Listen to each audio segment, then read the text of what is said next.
বিসমিল্লাহির রহমানির রহিম। ধুয়ে যাক সব ক্লান্তি।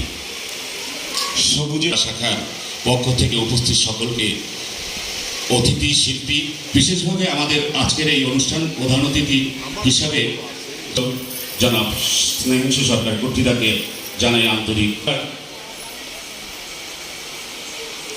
শুভেচ্ছা।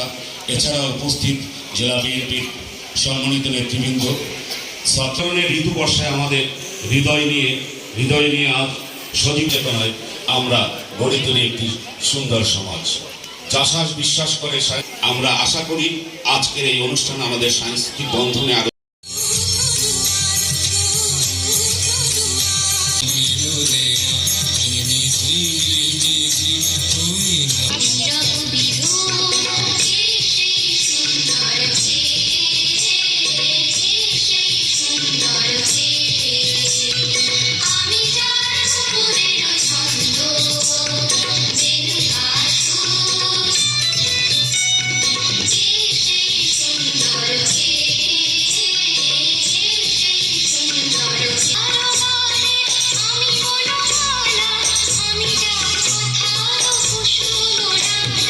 রক্তের বিনিময়, যাদের পঙ্গুত্বের বিনিময় আজকে আমরা এখানে বসে একটি সুন্দর অনুষ্ঠান করতে পেরেছি। কোনো বাসায় ঘুমিয়ে আছে, হসপিটালে আছে, চিকিৎসা নিচ্ছে, তাদেরকে স্মরণ করছি।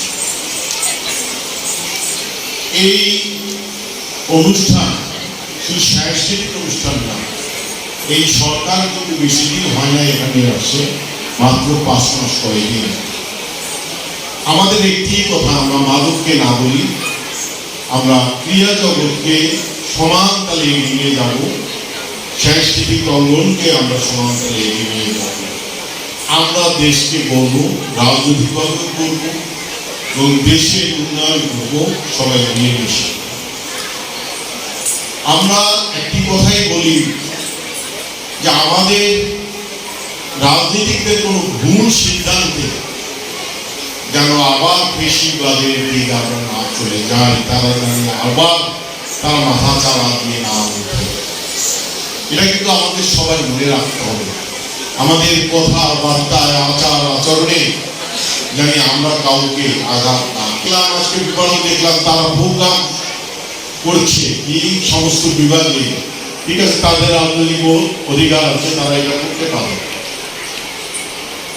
কিন্তু সংসদ তো এখনো আছে। আপনারা তো সংসদে কথা বলার মতো সুযোগ আছে। আমাদের নেতা তারেক রহমান এখন পর্যন্ত একটি কথা বলে নাই, কাকে আঘাত দিয়ে।